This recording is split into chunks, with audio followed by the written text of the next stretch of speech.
Hi, I'm Keely Hutchinson. I was a circuit rider intern this summer. And this is just a summary of everything that I did.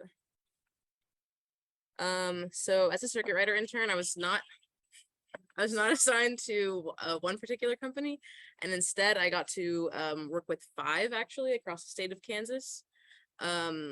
So out of the 5, one of them was just a visit that I did to help another intern do an air audit. And then 4 of them were my circuit rider companies. And at each company, the site visit only spanned from 1 to 2 days normally. So it was very important to optimize my time and to ensure, like, I wanted to make sure that I got all the data that I needed to complete my final reports. And so to accomplish this, I made sure to schedule a initial meeting with representatives from the company and discuss what projects they wanted to be evaluated, and then prioritize the projects based on how feasible it was going to be for me to actually get them done in the time that I had this summer. It was especially important. Some of the bigger companies like wish they had a full-time intern, and I just was not. So I had to really tell them, like, I can only do some of these. So I was able to evaluate 10 unique projects and make recommendations on most of them. And then to simplify this, I have organized these into 5 categories. So the projects that I did this summer all fall into these categories. First one is compressed air leaks. I did some water reduction projects, an LED conversion project, a regulated medical waste disposal project, and then a thermal energy loss reduction project. So the first one was compressed air leaks. And this was over 2 facilities that wanted help looking at their compressed air. And this was done with the same UE system that all the other interns use. And they've explained it already, but I'll say it again. It's just this. It looks like this. It's just a microphone. You have headphones that are connected to it, and it's listening for a certain frequency of the air hissing out of a hole of wherever the leak is. So you're just kind of waving it around, looking and listening for where the leaks are coming from. And then also the reason that this is P2 is that if the air is, you're spending energy to compress the air. So when the air is leaking, it's wasted energy from the air that's compressed. So the 2 facilities that they wanted help with compressed air leaks, one was a metal manufacturing facility, and they had a lot of pneumatic tooling like rivet guns. And they also had a welding robot, and this is a picture of one that looks kind of similar, but it was all pneumatic operated. All the gantries were pneumatically operated.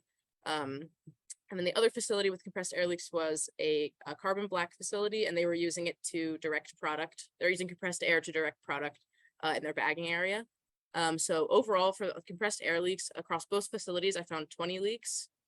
And something else interesting that came up during compressed air audit was actually at the metal manufacturing facility, we found some argon leaks as well, which is something we didn't anticipate, but during the initial meeting with them, they told us they were using argon mix, and they're using pure argon for their welding. And so we just figured we would walk through that area, and they're using compressed air as well. So when we're walking through, we found some argon leaks, and it's interesting. It's different than compressed air because argon is not a greenhouse gas, and it's also not being compressed at this facility or rarely at all. So really it's not really P2, I guess. The only real reason is, I mean, other than it's being wasted, but the main concern for argon leaks is just it's incredibly costly gas. It's a lot more expensive than air. So it was really interesting to be able to find these because the representative that we were touring with was immediately acutely interested in the argon leaks. Oh, we found 3. Oh, where? Let me tell somebody about that right now. So that was exciting. And so there's only 3 of those argon leaks. 2 were pure argon and 1 was an argon mix. So overall for the compressed air, it was about 67 metric tons of CO2 equivalent if these leaks were to be fixed, as well as 63,000 kilowatt hours and a cost savings of $4,500. And for the argon leaks, even though there was only 3, if those were fixed, it would be a cost savings of $5,300. So it was really leaking. And those are all annualized. So the next projects were some water reduction projects, and this was also across 2 facilities. The first facility, they had an RO system, which is reverse osmosis to filter minerals out of water. And it looked sort of similar to this. And so they just had leaks all throughout this machine at all of the junctions and where parts were coming together. And so Austin was actually at the site visit with me. And what we did was just got some cups and got some buckets and then timed how much water was coming out. And found that it was leaking about 15 ounces every 2 minutes. So it was leaking a fair amount. And so then I was able to annualize that and figure out how much water and how much energy they would save pumping it if they were to fix those.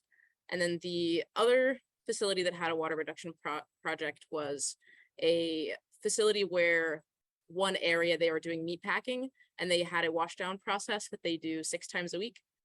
And their current process uses a proprietary sort of pressurized wash down machine that also uses two like inline chemicals that it's diluted as they're spraying. And those chemicals are 10-chlor and foam force. And I couldn't really find, this is another project that it was like in the last week, I was given some of the last information on this. So it was a little bit difficult, but I wanted to try to find a way for them to simplify this and use less water, because they're using this 10-chlor is like a bleach, it's chlorinated bleach. And then foam force was a degreaser and chlorinated bleach and foaming. So what they were doing is spraying the foam on and then rinsing it, and then spraying the bleach and then rinsing it again. So what I recommended was that they try to simplify this process and try to find a way to do it in one step. And I couldn't really find a chemical to recommend for them to do that. And then it would also have to comply with their cleaning standards. But they said they were something they're already looking into. So for that wash down process, what I recommended was they simplify it to use one chemical, so that what I assume is that they would use half as much water approximately. So for both of the water reduction projects, if both of them were implemented, it would save about 2 metric tons of CO2 equivalent, 112 kilowatt hours, and 292,000 gallons of water. And that's just because they're doing that wash down process 6 days a week. And cost savings of about $2,500. Then third project was just a pretty small LED conversion project. This was in a smaller office area that was at one of the bigger plants that I worked for. So it was probably only about a dozen rooms and a couple hallways, but they still wanted to know about how much energy and money they would save if they switched from fluorescents to LEDs. So I did a small lighting survey for them, and they had 2 different types of fixtures. They had one 3-lamp fixture, and then one with 3-lamp fixture with 2 bulbs, and then another fixture that was 2-lamp with U-bend bulbs. So they both used very similar ballast and similar bulbs. So what I ended up recommending for them is that they actually do a ballast bypass, because it was such a small area that I thought that they could accomplish it. And then ballast bypass is going to be a lot more energy efficient and cost saving in the long run, as opposed to doing just plug and play. But since it's a small area, they hopefully should be able to accomplish that with not a lot of trouble. So for the LED conversion project, it was a impact of about 6 metric tons of CO2 equivalent and 5,700 kilowatt hours, and with a cost savings of $186. So not that much, but hopefully will add up. Okay, and then these last 2 are sort of the bigger or like more intensive projects that I worked on. So this regulated medical waste disposal project was with a animal health group that is developing vaccines, and as part of their process, they're using these polystyrene, just disposable roller bottles that are pictured here, and they're using them for cell cultures. So it's full of fluid some of the time, and they're culturing cells with it. And so as part of their process, they're disposing of 4,500 of these every day. And they're generating this much waste. And one of the first things that I asked them was that, wondering if they could use something that's reusable and maybe autoclave it like a glass instead of a plastic. And I was told that basically the surface of a glass roller bottle is not quite as efficient at growing the cells, so they would have to be using either more or be treating it in a different way or something. Basically, they would really like to stick with the plastic. And then just despite the fact that autoclaving 4,500 bottles would be crazy anyways, it would just be a lot of volume. And so to dispose of these plastic roller bottles right now, at minimum, they're paying $20,000 a month for a haul-away company that just comes and picks it up from them and sort of makes it go away, which they like, but that's very expensive for them per month. And then the other part of the problem is that for their disposal company to pick them up, they have to be loaded into trailers, and the facility which is generating the waste is not at an ideal pickup location, so they actually have to be moving all of this waste across their campus for it to be able to be picked up. So they're moving these bottles that don't stack very well, they don't pack very well. They're a huge volume, has a lot of air. And then additionally, sometimes these bottles, or most of the time, these bottles are emptied of the vaccine fluid because it's going to be used. It's their product that they're developing. But if it becomes contaminated, these bottles need to be disposed of with the fluid still in them. So whatever disposal method they use, they need to be able to dispose of them with the fluid in them sometimes. And sometimes that's the whole batch. Sometimes it's all 4,500 that has fluid in it that day. So the things that I looked into as possible options for disposing of this or handling it in some other way is that there are some companies that make on-site processing machines for regulated medical waste. And I looked into 2 different machine options, and both of the options are able to process the fluid-filled roller bottles as well as them being empty.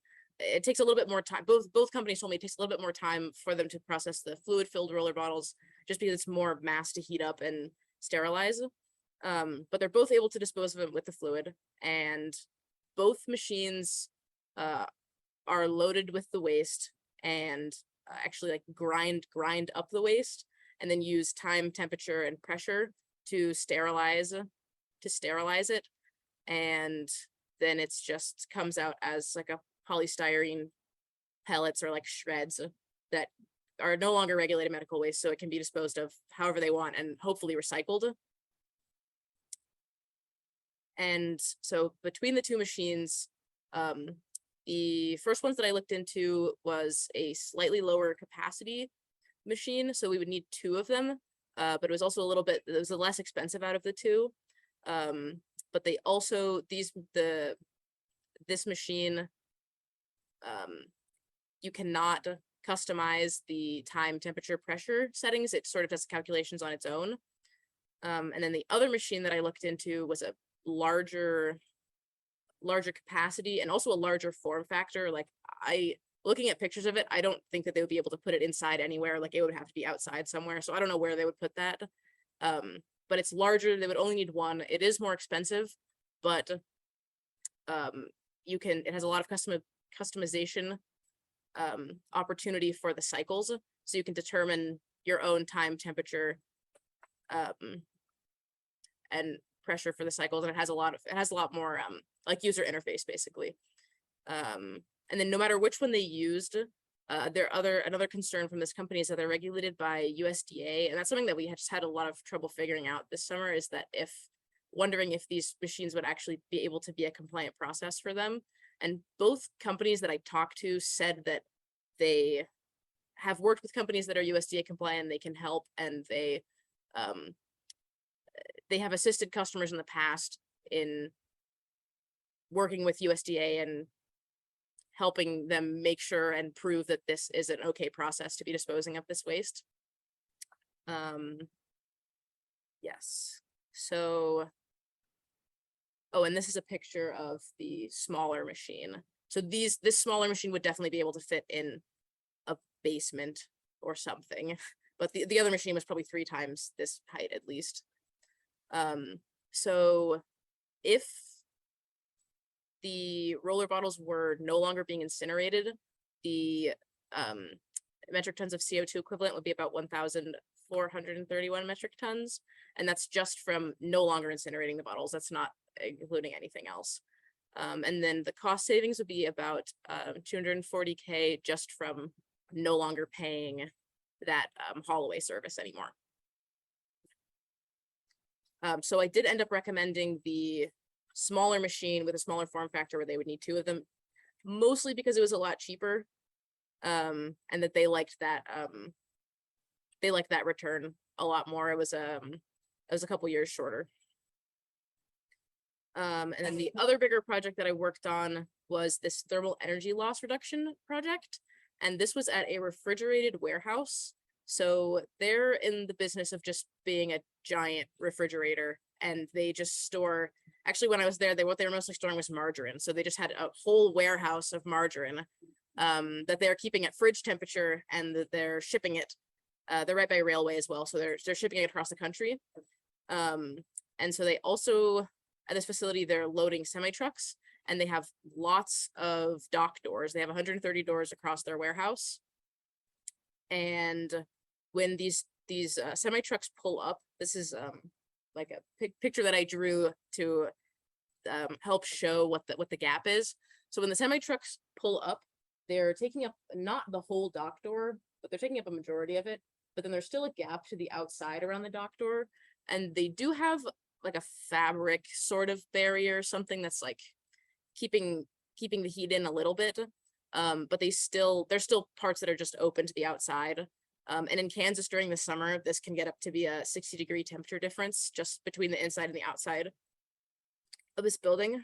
And the company's main concern, and what they asked me to do, is quantify how much energy they're losing when these doors are being left open unnecessarily. And one of their main concerns that they had noticed is that their workers that are loading the semi-trucks are basically have the doors open to be loading it, which is fine, but then they would go on break and leave the door open and be gone for 15 or 20 minutes and say, like, really, are we losing that much? So that's what they wanted me to do, is figure out how much they are losing in a 15 or 20 minute period of the store being open unnecessarily. So when I first looked at this problem, I wasn't really sure how to tackle it, but I ended up just using after consulting people at PPI as well, like thinking around and like Googling and thinking, how do I approximate this? I decided to approximate it as air flowing between a temperature difference, because you can use this heat rate equation of either heat loss or gain, this delta Q equals m dot, which is your mass flow rate, and C is specific heat, and delta T is your temperature difference between the 2 areas through which air is flowing. And then the area is important because I estimated the velocity of the air flowing through and made just a very conservative estimate. I think it was like 0.25 meters per second or 0.5 meters per second of the air flowing through. And then you're able to use the density of the air at the average temperature and find the mass flow rate. And then the delta T is just the difference between inside and outside. And then to annualize this, which was another issue because it's not going to be that summer hot all year round. So what I decided to do is look at in the city where this company is, look at the average temperature across every month, and then find the months where it is hotter outside than it is inside. And so I found that I think it was 8 or 9 months out of the year that it was going to be hotter outside than it is inside. So I averaged the temperatures for those months and then annualized it over 8 or 9 months to as part of my assumption. And then the other part of the assumption was that I had to assume that out of 130 doors, I assumed that 65 of them were being left open for 15 minutes every day, and they do operate 7 days a week. So thank you. So yeah, that was a lot of estimations that went into that to get that for them. But what I found was that if they were to close these doors for basically for 15 or 20 minutes, if they were to close half of them for 15 or 20 minutes more than they are right now, 7 days a week, they would save 44 metric tons of CO2 equivalent, 42,000 kilowatt hours, and it would be a cost savings of about $2,000 annually. So overall, for all of the projects totaled up, it was about 111,000 kilowatt hours, $249,000. That's not $249. That's $249,000, and around 1,500 metric tons of CO2 for all those projects if they were implemented. And those are all my recommended ones.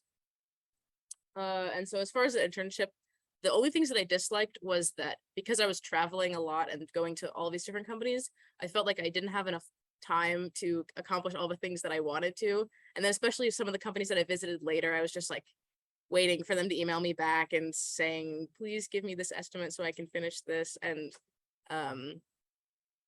but I think that, and then also like just traveling to some of them, only one of them was really far away, but we were only able to stay for 2 days at that one, and it was like basically 1 day because of all the traveling. But the other side of that was that I got to experience lots of unique processes and industries and learn where like pollution can be prevented in these and like common sources of pollution in these industries, which is really interesting to me. And then I also got to learn to use some of the specialty equipment like the UE system. And then I also got to use a thermal camera for the refrigerated warehouse visit. And then I also got tons of support from the people at PPI when I did not know how to do something, which was fun. Yeah, so I learned a lot. And thank you. Are there any questions? Since it was the machine that was going to clean the bottles. So one of them was well over $1 million, and one of them was closer to the like 300K range, but that would be still buying 2 of them for the smaller machine. So it was pretty expensive, but they are spending a lot on the disposal. So. A 3-year return on And that's not including like install or anything, so I'm sure there'd be a lot more nuances to it.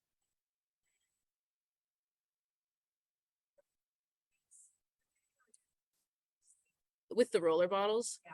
You know what? I don't know. I didn't ask them that. But they said they're producing that much right now. And they're sort of like outgrowing the campus that they're on right now. So maybe, but it seems like they're a little bit throttled right now just for their like space. So I assume maybe it'll stay like that, but that probably is something else good to consider if they could like grow into one of the machines maybe.